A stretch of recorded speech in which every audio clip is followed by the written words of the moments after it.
gagaling ka na sa paghandle ng pera kapag six-figure na income mo. This is like the biggest misconception of them all. Sana mapanood to ng ex ko na feeling deprived nung kabataan, kaya nagbibili-bili ng kung ano-ano. Kaya ayan, ex ko na siya kasi hindi siya financially secured.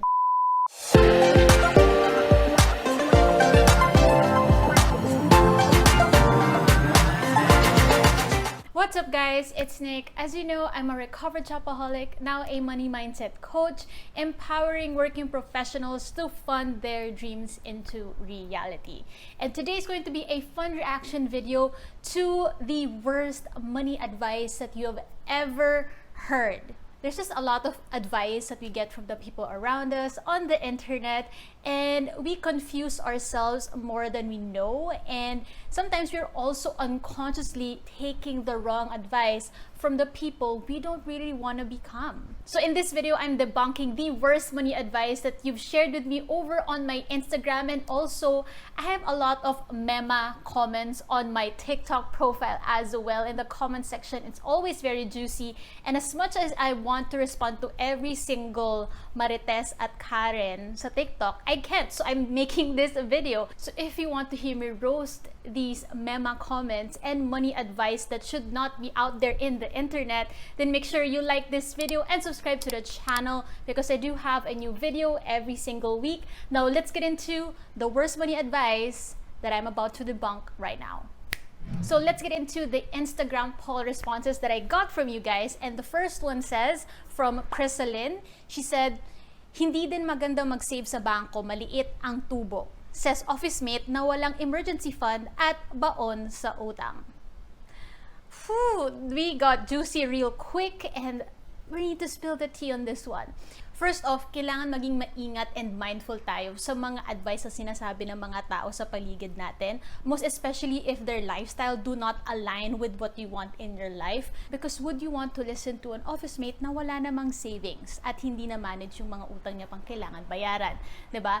And sometimes kasi we're unconsciously listening to people with the wrong money advice just because we are used to having them around, especially if you are in the corporate setting, or maybe if you are also in the industry of being a business owner. There's just so many advice thrown at you, and you have to be very, very picky in listening to the right information, because unconsciously you are going to listen to them, and before you know it, you're also applying them. It's kind of like when we grew up with parents. Let's say if you grew up with parents who weren't good with money, and then all of a sudden they're like, "Huwag kang gumamit ng credit card kasi baka mabaon ka sa utang." Or for me, growing up, I felt like I was limited with the allowance I had, and I would always compare my allowance to my more privileged classmates or more privileged friends, and I would be like, how come I don't have that much of an allowance like them, or something like that.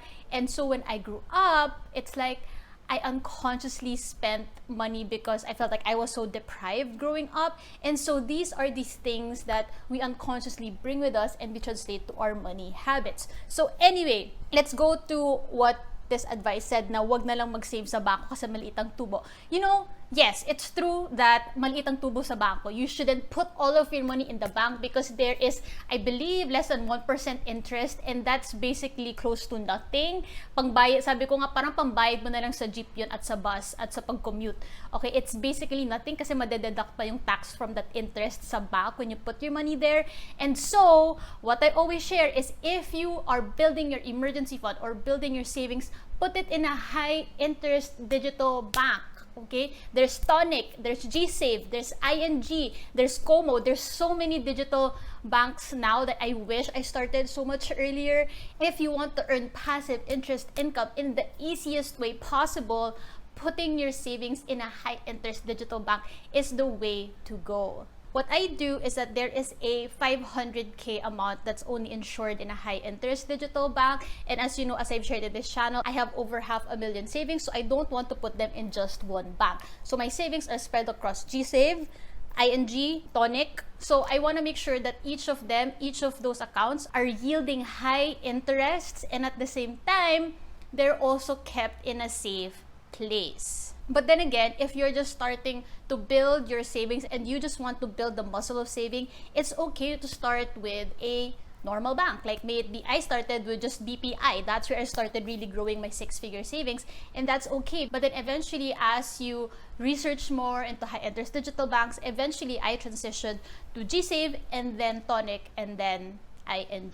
And remember, if you don't have any savings at all, think of it as like you are creating your own prison, okay? Because you are living paycheck to paycheck, and you are just allowing the rules of others to dictate how you should live. You don't have the freedom of choice to be like, hey, what if one day I want to quit my job and move to a different job opportunity, but then I'm scared because what if I don't get that job again? Or let's say you are an aspiring business owner, or you're a freelancer, and as much as you want to scale your business, or let's say do a different service, you can't do that because you feel like you have to constantly pay the bills, and you don't have enough buffer savings for your low income months, or for the months where it's not as consistent as you want it to be. So having those savings will give you that freedom of choice to make sure that you're always honoring your dreams and your priorities. That will give you lasting freedom and happiness in your life. Moving on to the next worst money advice that was shared from Instagram by Jay. It is just save, invest, and be matipid, but never really knew its real importance. This is such a big one because we see this everywhere. If you started learning more about financial literacy, reading books, binge watching a lot of TikToks and YouTube about financial tips, it's the same. You know, of course you need to save, of course you need to invest, of course you need to be really mindful of what you spend. But if it's really that easy, then everyone would be saving easily. Everyone would be knowing where to invest, and everyone would be living within their means, right?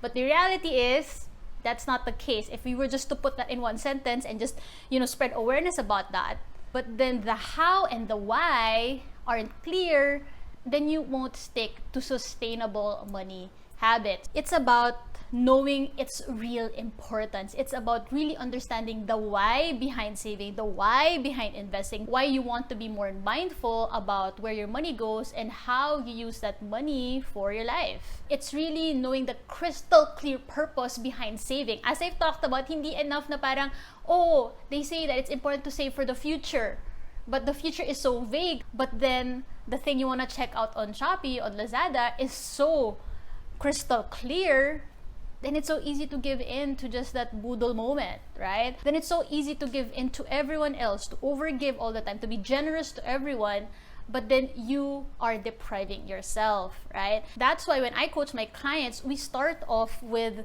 that. Like, what are the life goals that you want to fund in line with the dream lifestyle that you want to have, and how do you then use the right saving habits? And also when it comes to investing, right, it's super important that before you invest, you build the muscle of the right saving habit first, so that when you do invest, you already have the confidence that you are going to use your money on the right things. I always get a lot of questions and comments like, how do I invest? Where do I invest my money? How do I invest in stocks and all of that? Of course, it's important to know the how, but I feel like before we get into the details of the how, which I do inside my program, we first understand and have a strong foundation of the why. Why are you investing?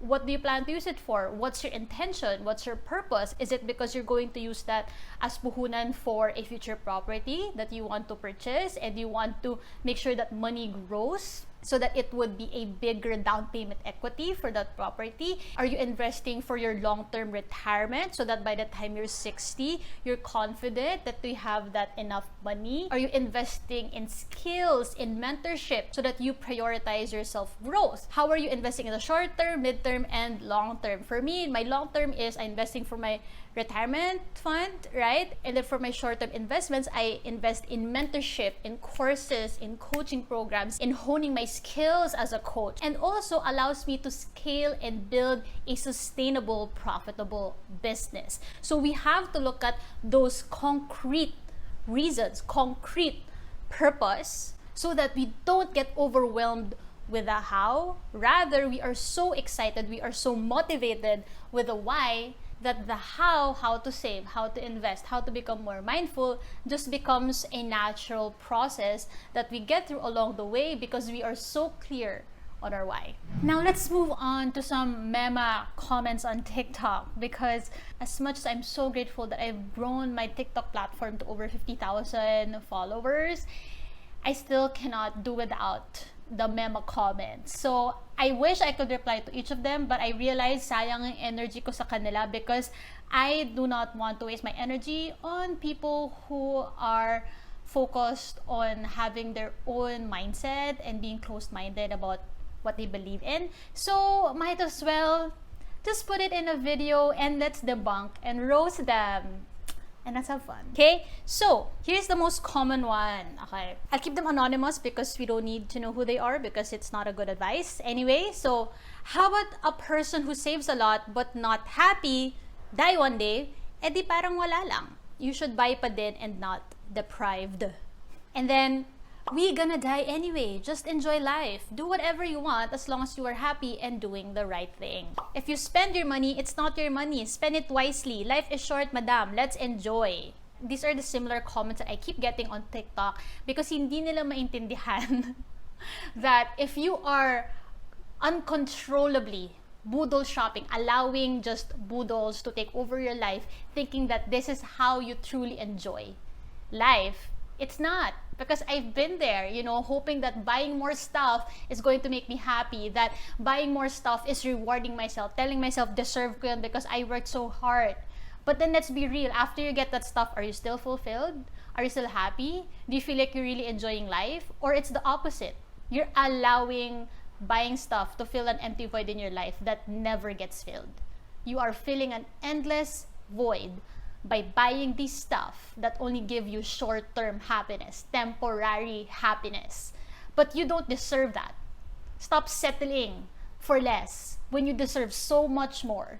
You deserve lasting freedom, you deserve lasting happiness, you deserve fulfillment in your life, waking up every single day with purpose. I cannot with TikTok, with the deserve mo yan, bilhin mo na, ganyan. Sometimes it's so easy to settle for what's easily available, because our big dreams seem so far away. Your big dreams, like finally having that property you want, finally funding that dream wedding, finally starting that business, doing that passion project, those are the things that give you fulfillment every single day. Or maybe spending more time with loved ones, finally having more quality time with them. I'm telling you this from a place that I wish I heard that. I wish someone told me that I deserve so much more than just settling for just a paycheck, settling for just pwede na, settling for what's safe. I was so scared to take risks. I was so scared to invest in skills, to invest in programs that would give me the guidance to change my life, to fast track my dreams. It's not about depriving yourself, it's prioritizing. It's about rechanneling your energy and your money in such a way that it would help you fast track your dreams. That's really the shift in mindset that I allowed myself to get into and my clients get into as well. When you shift into that mindset that when I save, I prioritize my dreams. I prioritize starting that business. I prioritize having fulfillment in my career and finally quitting that job and doing what I really am passionate about. I'm finally prioritizing my savings so that I can have the wedding on my terms and spend how I want it to be.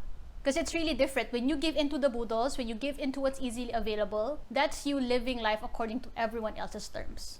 According to, what society says is supposed to be successful. If you don't have clarity on what you want out of life that will give you lasting freedom and lasting happiness, then everyone else will dictate to you what you should spend on, how you should live your life.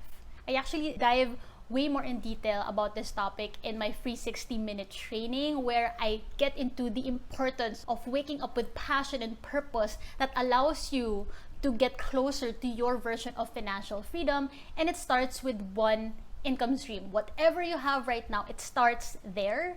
And once you maximize that one source of income with the right spending habits, with the right saving habits, and with the right mindset, that you get to use that money as a tool to fast track your dreams, then you are already on your way to having that financial confidence and peace that you are enjoying life on your terms while also securing a very free tomorrow, because we can have the best of both worlds.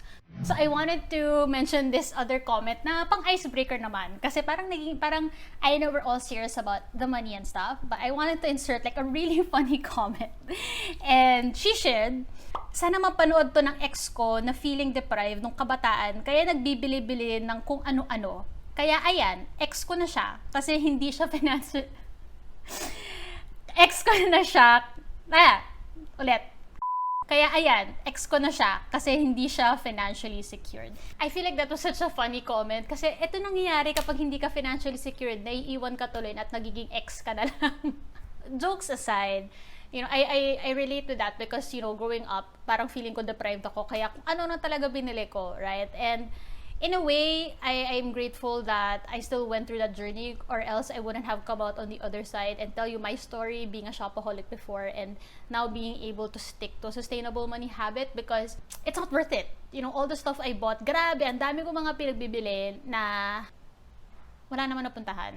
Napaisip ako because now that I'm getting married soon, it's like I'm thinking that if I still had those same toxic habits and those shopaholic tendencies, I feel like I wouldn't really have had the clarity that I'm really completely financially independent, secure, and confident about wanting to get married, because the habits that you already have will only be amplified when you get married. It's not going to suddenly change because you are sharing bills with someone. By the way, if you are curious to learn how my clients have funded their dreams into reality inside my program, you can check the link in my bio inside my one-on-one coaching program, Fund Your Freedom, and be mind blown by how badass my clients are, because I gotta flex them because they're so freaking amazing that they invested in themselves and they committed to do the work, and now they have become so much more confident and empowered that they're able to use money as a tool to fund their dreams into reality. So check them out below,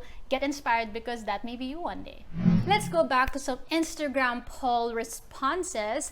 And D Socials shared, and she's actually one of my clients, I love her. She shared that this was the worst money advice she got. Gagaling ka na sa paghandle ng pera kapag 6-figure na income mo.